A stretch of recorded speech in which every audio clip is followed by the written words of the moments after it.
Dajjal ini, kata Rasulullah, akan muncul dengan tanda-tanda alam yang tidak bisa ditutup-tutupi. Dia akan muncul dengan tanda-tanda alam yang tidak bisa disembunyikan, nggak bisa juga dikarang-karang. Di dalam hadis Sahih Muslim, Tamim Ad-Dari bercerita pertemuannya dengan seorang lelaki bertubuh gumpal, terikat dengan rantai yang besar kakinya, dan rantai itu menghubungi kedua tangannya, terikat di dua tangannya, dan juga rantai itu menghubungi lehernya, terikat lehernya, tergeletak di lantai di sebuah pulau di Laut Yaman, dalam salah satu kuil tua. Tamim Ad-Dari dengan 20 awak kapalnya bertanya, celakalah engkau, siapa engkau? Kata lelaki yang terikat itu, kalian tidak usah takut kepada saya terikat dan saya tidak akan bisa menyakiti kalian. Apakah kalian datang dari Arab? Tamim Ad-Dari menjawab, benar, kami dari Arab. Sudah lama saya menanti-nanti orang Arab masuk ke pulau ini. Saya mau mendengarkan perkembangan dunia terkini seperti apa. Dia bertanya, apakah sudah muncul seorang lelaki di Arab? Dia adalah orang ummi, ngaku-ngaku sebagai nabi, namanya Ahmad. Udah keluar belum? Maka dijawab oleh Tamim Ad-Dari, sudah. Oh, sebentar lagi. Kalau begitu sebentar lagi. Kalian beriman gak dengannya? Ada yang beriman kepadanya, ada yang tidak beriman. Beruntunglah yang mau beriman kepadanya, kata laki-laki ini. Lalu dia bertanya, dijawab. Pertanyaan berikut ini yang penting, Pak. Dia bertanya tentang buah kurma di kebun kurma Baisan. Tamim Ad-Dari mengatakan, apanya yang ingin kamu tanyakan? Laki-laki yang terikat itu berkata, sekarang masih berbuah enggak? Sekarang buahnya banyak, lebat. Tidak lama lagi buahnya akan berakhir. Itu adalah tanda-tanda saya akan lepas. Lalu dia bertanya lagi tentang Danau Tiberias. Danau Tiberias, apanya yang ingin kau tanyakan? Kata Tamim Ad-Dari, apakah masih ada airnya sekarang? Menjawablah laki-laki yang terikat itu, airnya sekarang tidak berkurang dan banyak.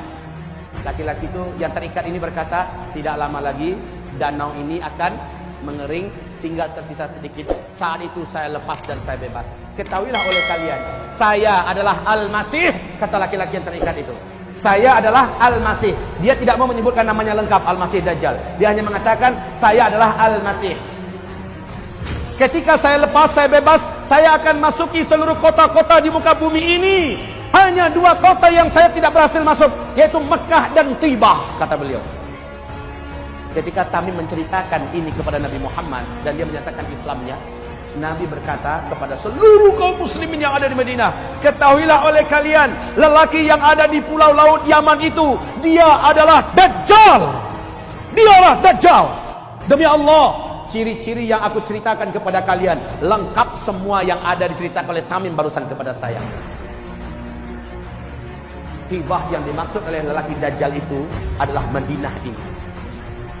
Jadi Mekah Madinah hanya 2 kota ini yang Dajjal tidak bisa masuk. Makanya salah satu cara selamat dari Dajjal nanti, kata Rasulullah, larilah kamu ke Mekah atau ke Madinah. Masalahnya ketika Dajjal ini keluar, teknologi udah nggak ada. Kita mau lari ke Mekah gimana? Pesawat yang mau nerbangin kita udah nggak ada. Kalau begitu, ada langkah lain yang harus kamu segera buat agar kamu selamat dari Dajjal. Langkah-langkah inilah yang sudah kita susun dan kita muat dalam kitab Zikir Akhir Zaman. Cara-cara dari Rasulullah agar selamat dari Dajjal. Baik kaum muslimin, lanjutnya kita ceritakan yang 2 tadi. Lihat faktanya sekarang. Lihat faktanya sekarang. Buka YouTube kalau mau. Kalau mau, buka YouTube. Tentang buah kurma di kebun kurma Baisan. Di mana kebun kurma Baisan? Hah? Perbatasan Yordania dengan Palestina. Kaum muslimin, kebun kurma Baisan ini sudah beberapa tahun terakhir sudah tidak berbuah 100%. Sudah tidak berbuah 100%. Bahkan batang-batang pohonnya pun cenderung mengarah kepada mati. Awas, hadis tadi mengatakan tak lama lagi buahnya akan berakhir. Adalah pertanda saya akan lepas. 1. Yang kedua, dia bertanya tentang Danau Tiberias. Masih berair enggak? Kami menjawab sekarang ini airnya banyak, enggak berkurang. Sebentar lagi airnya akan susut. Ketika benar-benar akan habis, berarti saya sudah lepas. Untuk Bapak Ibu ketahui, di sini nanti buka halaman 800. Hadis Nabi mengatakan bahwa sesungguhnya tanda di antara Dajjal itu akan keluar adalah Danau Tiberias akan menyusut. Faktanya, Danau Tiberias ini sekarang tuh di Israel, Pak.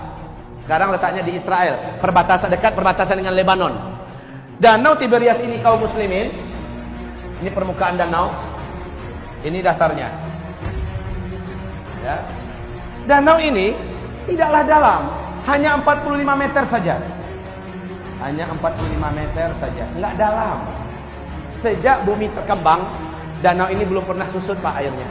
Tapi tahukah Bapak Ibu, perkembangan terakhir sejak hitungan 2003 sampai 2013, 10 tahun terakhir, pemerintah Israel telah panik sejadi-jadinya panik.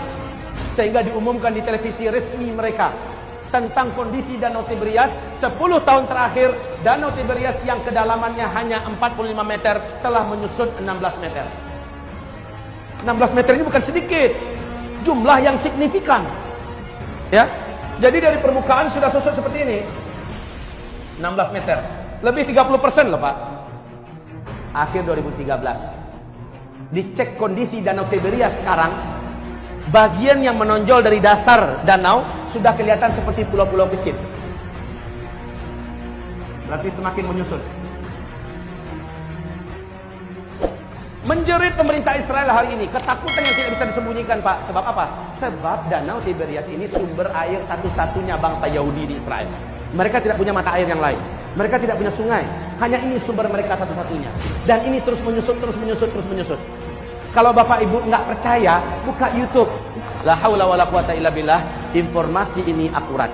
Ini nggak bisa ditutup-tutupi, nggak bisa dibuat-buat. Inilah yang menjadikan para ulama di Timur Tengah berkata, "Hadza zamanu khurujid dajjal." Inilah zaman kita hidup ini. Si Dajjal terlaknat itu akan lepas. Zaman saya hidup, zaman Bapak hidup, zaman ibu-ibu hidup, Bu, makhluk celaka ini akan lepas. Tanda-tandanya sudah sangat nyata.